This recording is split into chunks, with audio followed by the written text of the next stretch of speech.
Yes hello friends and students, आज हम फिर से लाए हैं आपके लिए एक नया वीडियो कंपाउंड जर्नल एंट्रीज पर। Definitely you will like this video. अगर आप चैनल पे जो लोग नए हो, चैनल को सब्सक्राइब करो, बेल आइकन प्रेस करो। So let's we start with compound entries, compound journal entries. Compound का मतलब होता है मिक्स्ड।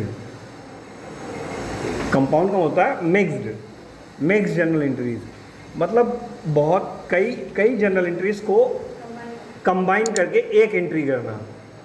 अभी आपने इसके पहले मुझसे प्रीवियस वीडियोस में मैंने आपको बताया कि जर्नल एंट्रीज कैसे करते हैं, अलग अलग तरह की। अगर मनी रिसिप्ट हो रहा है, पेमेंट कर रहे हैं, गुड्स परचेस कर रहे हैं, सेल्स कर रहे हैं, अगर किसी प्रकार का एक्सपेंस कर रहे हैं, तो आप जर्नल एंट्रीज कैसे करेंगे, तो ये मैंने पिछली वीडियो में आपको बताया है। ठीक है, अगर आप नए हैं, अगर आपने नहीं देखा है तो उस वीडियो को हमारे चैनल पे जाके देख सकते हैं। उसके डिस्क्रिप्शन में हम उसकी लिंक डाल देंगे। तो काम तो वही करना है हमें जो जर्नल एंट्री भी किए हैं, बस ये है कि उसको कंपाउंड करना है, मतलब कई एंट्रीज को मिला के एक। तो ये सिचुएशन कब आती है भाई? ऐसे ही आप कई एंट्रीज को मिला के एक नहीं कर सकते, उसकी कंडीशंस हैं, उसको एक में करने के लिए कुछ रूल्स फॉलो करने होते हैं।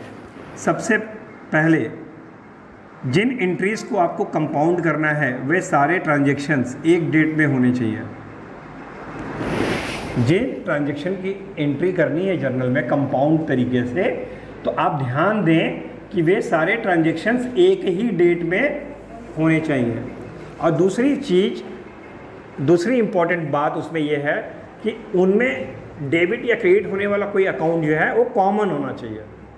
उन सभी ट्रांजैक्शन में या तो debit otherwise credit side common होना चाहिए। ठीक है, चलो इसको और डिस्क्राइब करते हैं। स्क्रीन पे देख सकते हैं, journal entry which content only one debit and one credit entry is called simple. मतलब अब तक जितने भी आपने किए वो सिंपल जर्नल एंट्री थी, जिसमें एक ही डेबिट होता था और एक ही अकाउंट क्रेडिट होता था। इफ इट कंटेंट, अगर किसी एंट्री का content more than one debit और more than one credit entries और बोथ, या एक से अधिक डेबिट वाले अकाउंट हैं और एक से अधिक क्रेडिट हो रहे हैं, ठीक है, दोनों, मतलब ऐसे एंट्रीज, उनको हम क्या करेंगे, अलग अलग ना पास करके एक साथ कंपाउंड एंट्री कर देंगे, कंबाइन करके। क्लियर? तो मैंने जैसे बताया कि कंपाउंड एंट्रीज उन्हीं ट्रांजैक्शंस की करी जाती हैं जो ट्रांजैक्शन एक ही डेट में है और उनमें डेबिट या क्रेडिट में से कोई एक पार्ट कॉमन है। सब में कॉमन का मतलब समझ रहे हो? अगर 3 एंट्री एक डेट में है, हाँ, और तीनों को अगर सिंपल जर्नल एंट्री कर रहे हैं, तो तीनों में आप देख रहे हैं कि एक ही खाता क्रेडिट हो रहा है, एक ही अकाउंट क्रेडिट हो रहा है। ट्रांजैक्शन नंबर 1 में भी कैश अकाउंट क्रेडिट हो रहा है, ट्रांजैक्शन नंबर 2 में भी कैश अकाउंट क्रेडिट हो रहा है। डेबिट होने वाले अकाउंट अलग हैं, डेबिट अलग अलग हो रहा है, लेकिन क्रेडिट ट्रांजैक्शन नंबर 3 में भी क्रेडिट होने वाला अकाउंट कैश ही है, एक ही अकाउंट है। तो अब इस कंडीशन में आप 3 एंट्री नहीं पास करेंगे, 3 एंट्रीज नहीं पास करेंगे, आप एक ही एंट्री करेंगे। ठीक है, जो तीन अकाउंट आपका अलग अलग डेबिट हो रहा है, उसको अलग अलग डेबिट कर दो और उसका अमाउंट उसके आगे लिख दो, और कैश को एक ही बार क्रेडिट करो और तीनों का टोटल जोड़कर एक साथ लिख दो। आपके सामने एक एग्जांपल भी दिया हुआ है, देखिए। 11 अगस्त के डेट में 3 एक्सपेंस हुए थे, एक तो रेंट, एक वेजेस और एक सैलरी।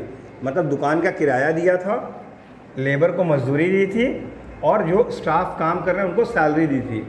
तो अगर इसकी 3 अलग अलग एंट्री करें, अगर हम 11 तारीख में 3 एंट्री करते हैं, पहली एंट्री क्या बनेगी?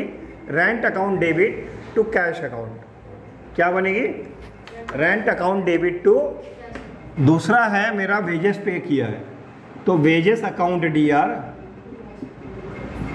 To cash account. तीसरी एंट्री क्या बनेगी? सैलरी दे रहे हैं तो सैलरी के रूप में खर्चा हो रहा है, तो salary account DR to cash account. ये 3 एंट्रीज बनेंगी बच्चों।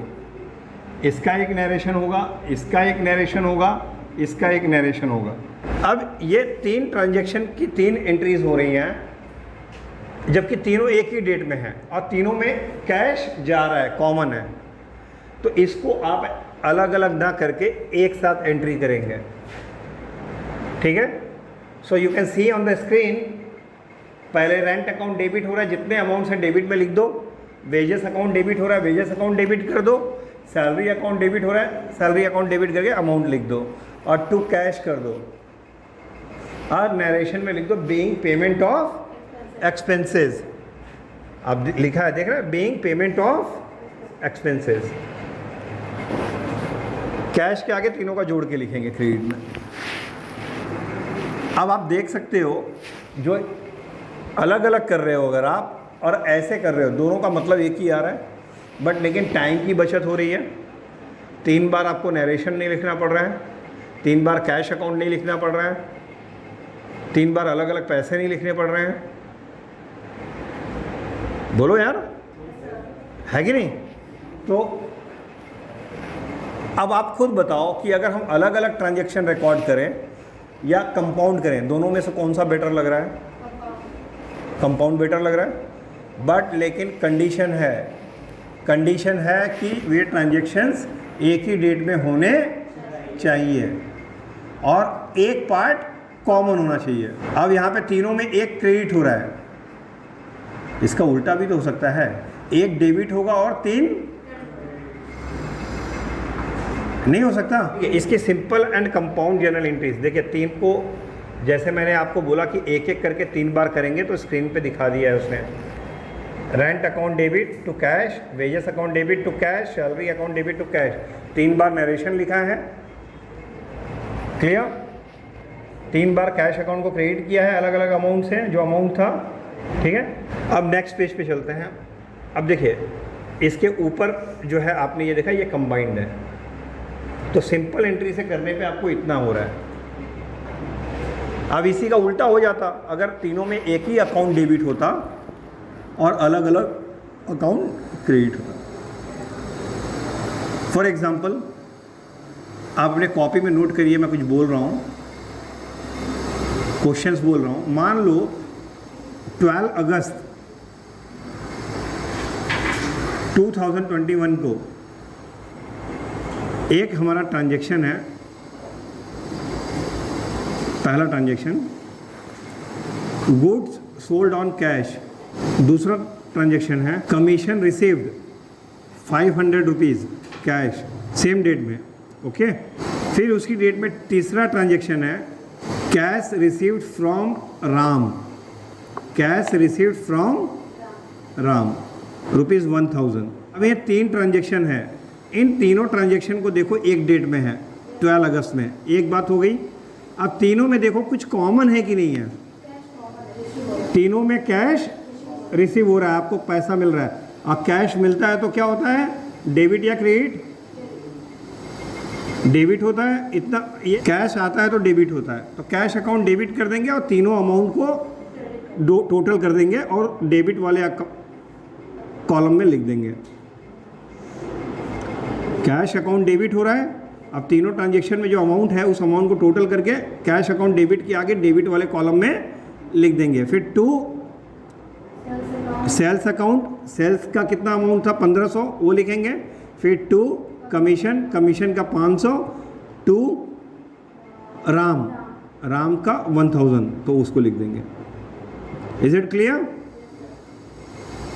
और नरेशन में लिख देंगे being cash received, being cash. कोई डाउट कंपाउंड जर्नल एंट्रीज में? या सपोज टू आप अपने सप्लायर से एक दिन में 3 बार उधार माल नहीं मंगा सकते हैं, ले सकते हैं। और अब आपका ही कोई कस्टमर है, क्या 3 बार में आपसे उधार नहीं लेके जा सकता? जैसे जनरल स्टोर की दुकानें होती हैं, तो उनके कुछ कस्टमर्स ऐसे होते हैं जो हमेशा क्रेडिट पे सामान लेते हैं।